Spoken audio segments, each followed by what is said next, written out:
स्वागत है आपका। आप देख रहे हैं बुद्धा's टीचिंग चैनल।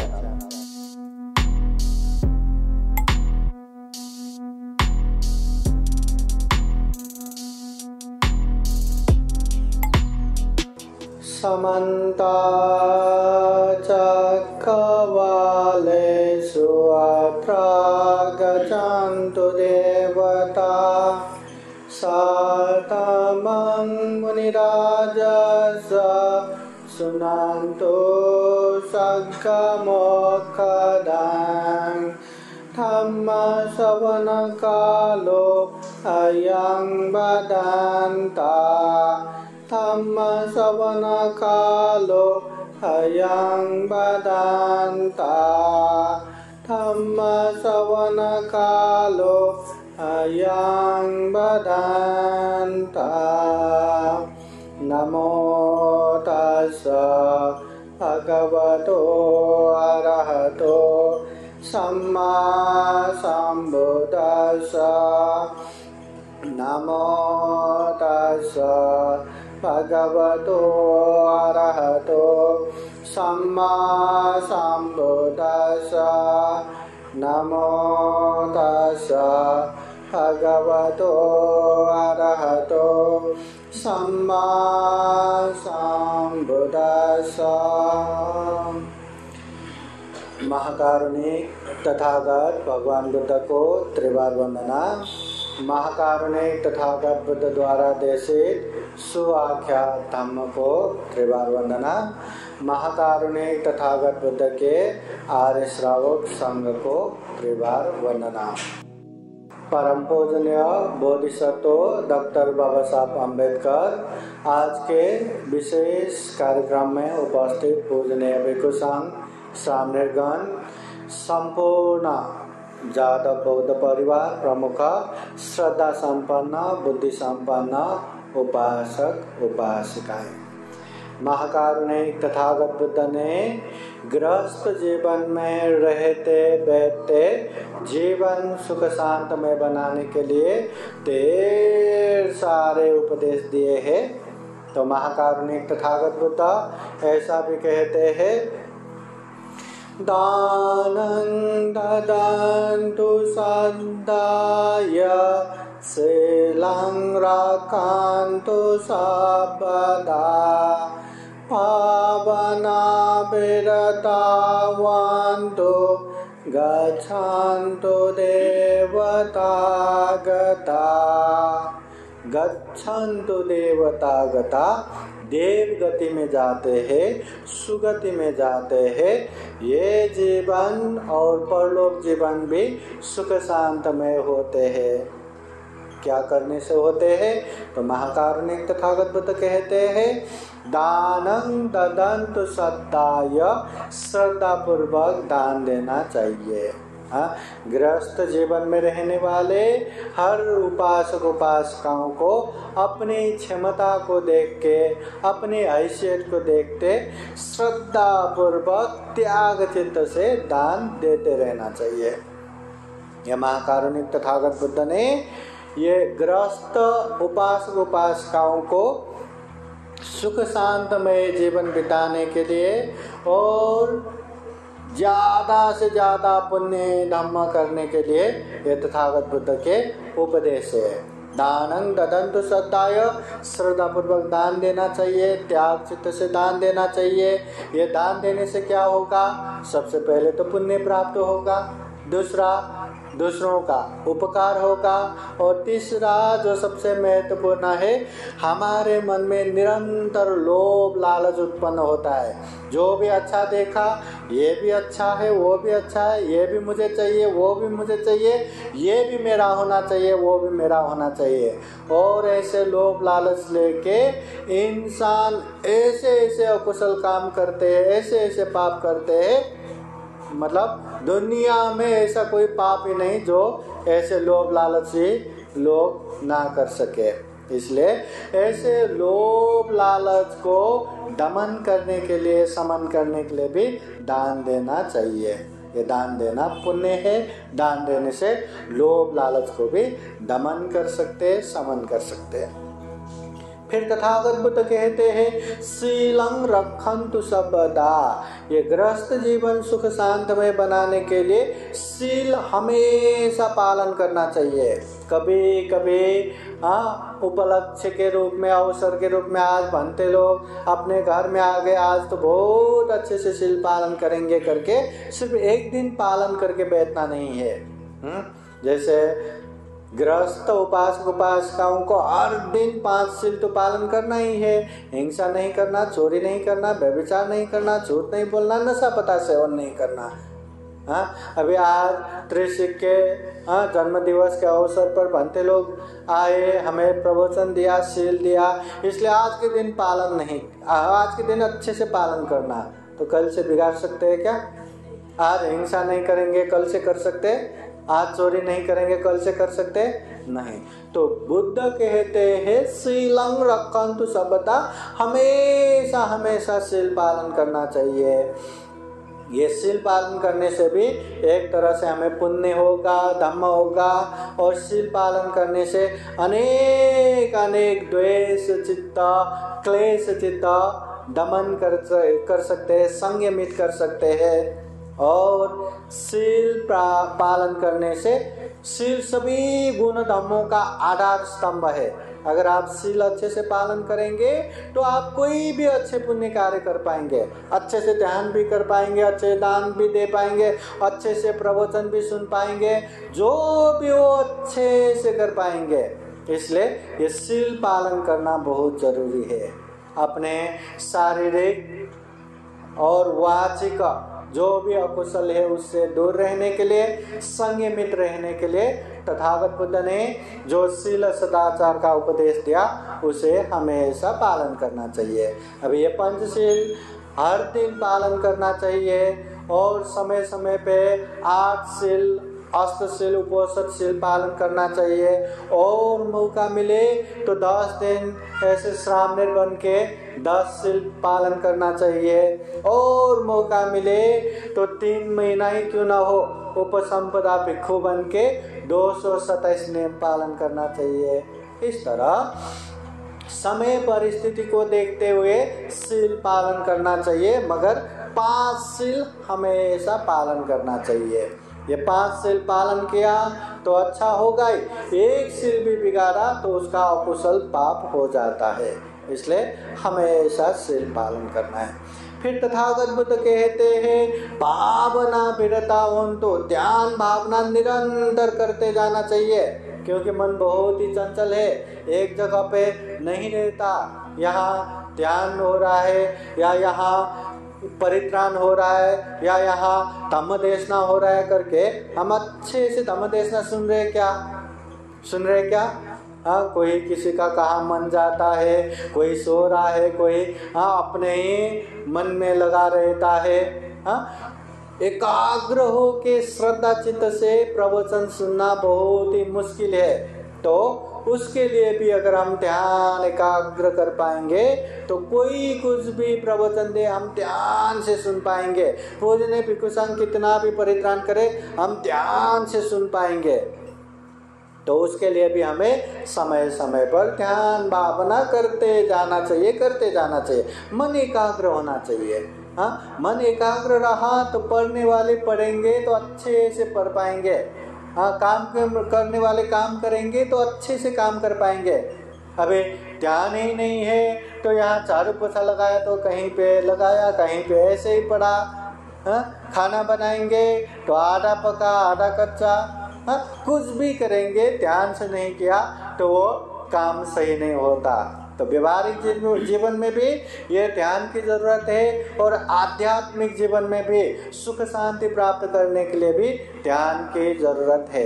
विशेषतः मन बहुत ही चंचल है, चपल है, ऐसे चंचल मन को एकाग्र करने के लिए ध्यान करना है।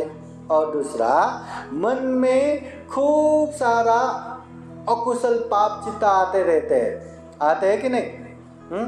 मगर वो आते हैं करके हम तुरंत मुंह से नहीं बोलते, ये काम से नहीं करते। इतना ही है।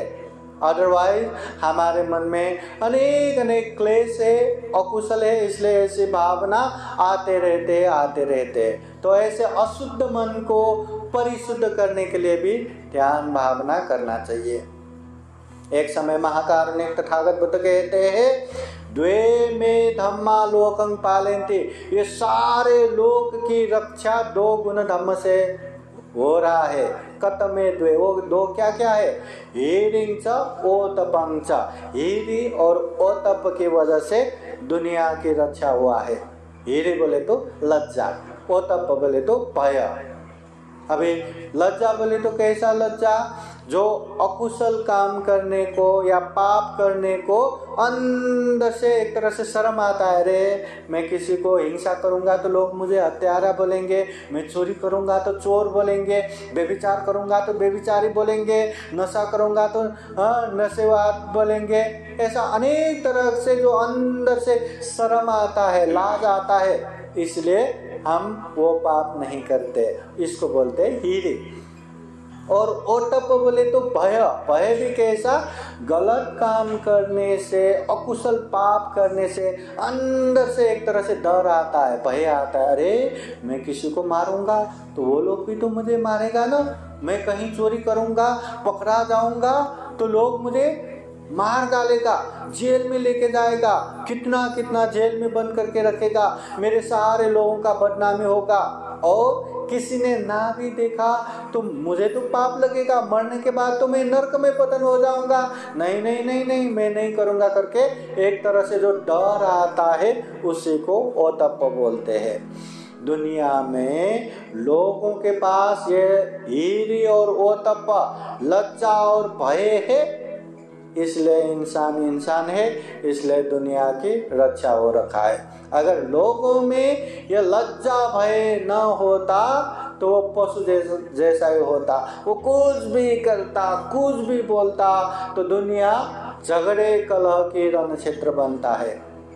अभी हमारे मन में कुछ भी आए तो हम मुंह से थोड़ी ना बोलते हैं, वो हम शरीर से थोड़ी ना करते हैं, क्योंकि हमें लाज भी है और भय भी है।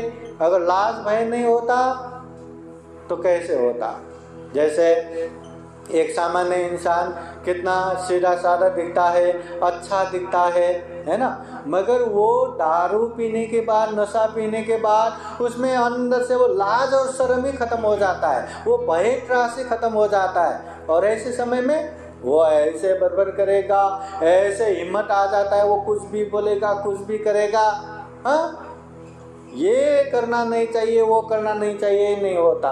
बस वैसा ही लाज और शर्म न होता, लाज और भय न होता, दुनिया कलह का रण क्षेत्र बन जाता है। इसलिए ये दो गुण धम्म से दुनिया की रक्षा हो रखा है।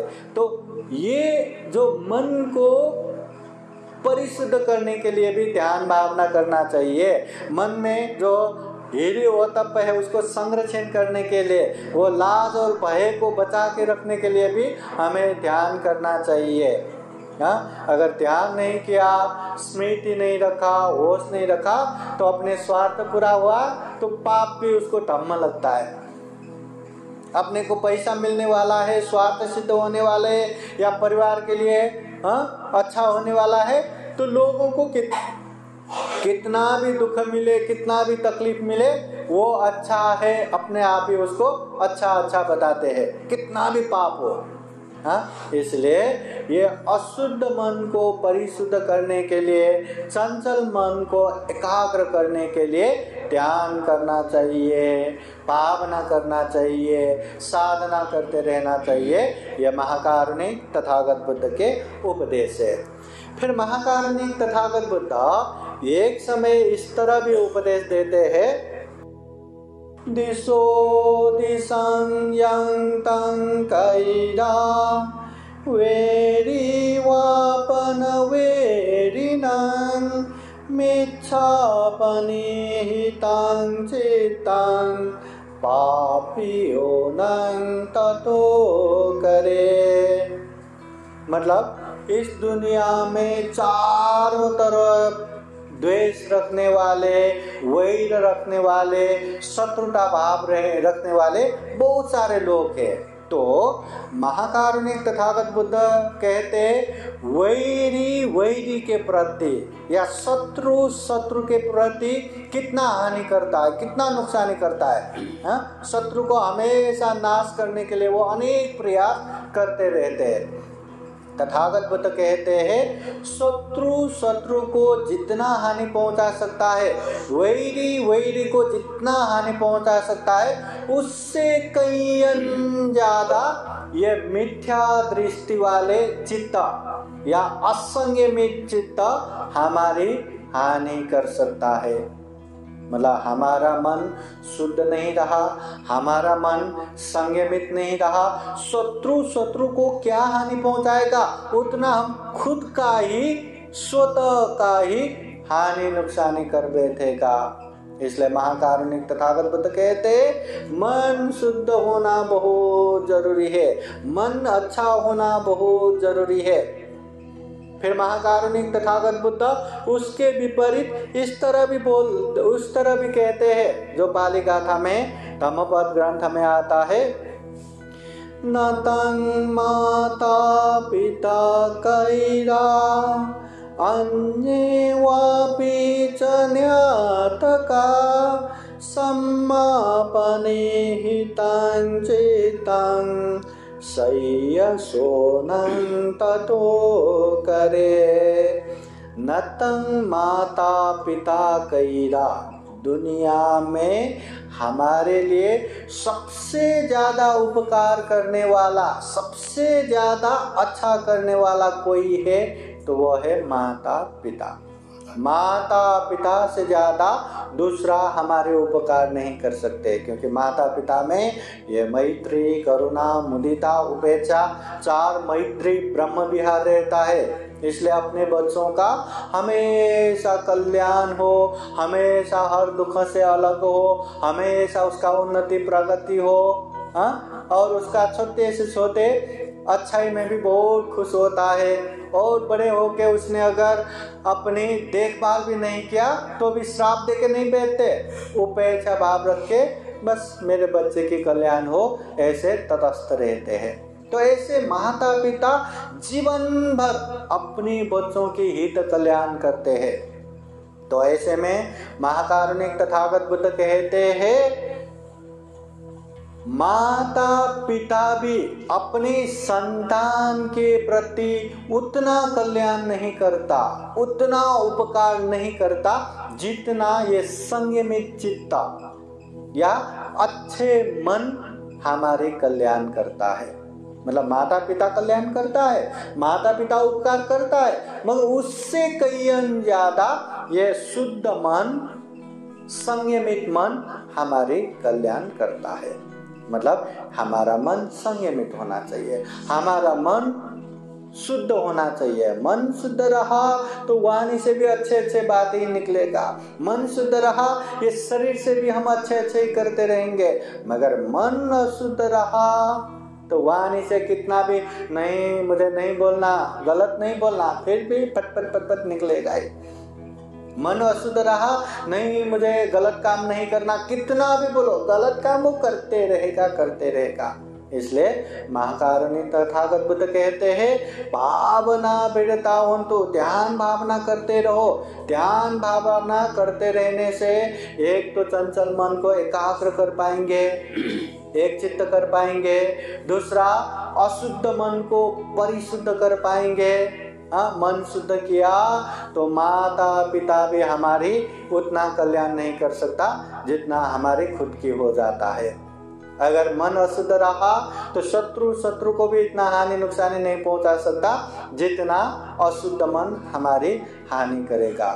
तो ये महाकारुणिक तथागत बुद्ध के उपदेश है। जिस तरह घर बार छोड़ के दुख मुक्ति के मार्ग पे जाने वाले भिक्षु भिक्षुणियों को तथागत बुद्ध 3 बातें सिखाते हैं, शील, समाधि, प्रज्ञा।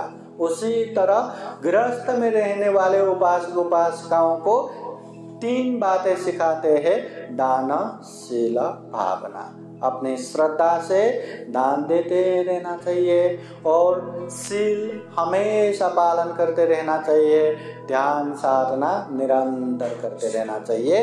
ये पुण्य है, ये धम्म है और ये चीज करते जाएंगे तो जीवन में अनेक अनेक अशांति दुखों से दूर हो सकते हैं, अनेक अनेक तकलीफ पीड़ा उत्पीड़न से मुक्त हो सकते हैं, अनेक अनेक सुख शांति प्राप्त कर सकते हैं, अनेक अनेक पुण्य प्राप्त कर सकते हैं। और इस तरह हम करते जाएंगे तो ये जो दुर्लभ जीवन है, ये जो अमूल्य जीवन है, ये जो सर्वश्रेष्ठ मनुष्य जीवन है, इसको भी सफल बना सकते हैं, सार्थक बना सकते हैं। इसलिए आज विशेष जन्मदिन उपलक्ष्य है। जन्मदिन जो हुआ वो तो अभी समझ नहीं सकता, छोटा है, पर याद रखना चाहिए जन्मदिन का मतलब ही इतना दुर्लभ जीवन हमें मिला है। तो ये दुर्लभ जीवन में क्या हमने अच्छा करके बैठे हैं क्या? जो बुद्धवाणी है हमने दान दे के बैठे क्या? शील पालन करते रहे क्या? ध्यान भावना निरंतरता दिए क्या? ये बात हमेशा याद करना चाहिए। जितना ज़्यादा पुण्य करेंगे उतना ज़्यादा पुण्य बढ़ेगा, उतना ज़्यादा ये दुर्लभ जीवन सार्थक रहेगा। जितना ज़्यादा पाप करेंगे उतना ज़्यादा पाप बढ़ता रहेगा और ये दुर्लभ जीवन में पाप का भागीदार बनना पड़ेगा। जितना ज़्यादा जन्म मतलब ये आयु मिला उतना पाप बढ़ते जाएंगे, तो हमारे लिए ये जीवन अभिशाप ही बन गया। इसलिए जितना हम जिए उतना पुण्य करते जाना चाहिए, दानशील भावना अभ्यास करते जाना चाहिए, तब ये दुर्लभ जीवन भी सफल होगा, सार्थक होगा। तब जाके ये जन्म दिवस भी सही मायने में हैप्पी बर्थडे हो जाएगा। वह दिवस खुशहाली बन जाएगा। तो आज के दिन में यही कामना करते हैं। विशेषतः ये हर्ष और स्नेहा के सुपुत्र त्रिशिक का वार दिवस है, जन्म दिवस है। जन्म दिवस के उपलक्ष्य में उनको बुद्ध का धम्म का संघ का आशीर्वाद खूब खूब रहे। आज हमने जो भी पुण्य किया, ये पुण्य के अनुभव से भी उसके जीवन में सुख हो, शांति हो, मंगल हो, कल्याण हो, जीवन में उत्तरोत्तर उन्नति हो, प्रगति हो। साथ ही साथ जो ज़्यादा परिवार है, जो भी बंधु बांधव है, मित्र है, सबके जीवन में बुद्ध धम्म संघ का आशीर्वाद रहे, सबके जीवन में सुख शांति रहे, सबके जीवन में खूब खूब पुण्य धम्म करते करते सभी दुखों से मुक्त निर्वाण की तरफ निरंतर आगे बढ़ सके, ऐसी कामना करते हुए ये धम्म देशना यही समापन करते हैं। सबका मंगल हो, सबका कल्याण हो। भवतु सबका मंगलम। साधु साधु साधु। बुद्धं नमामि, बुद्ध को नमन करता हूँ। धम्मं नमामि, धम्म को नमन करता हूँ। संघं नमामि, संघ को नमन करता हूँ।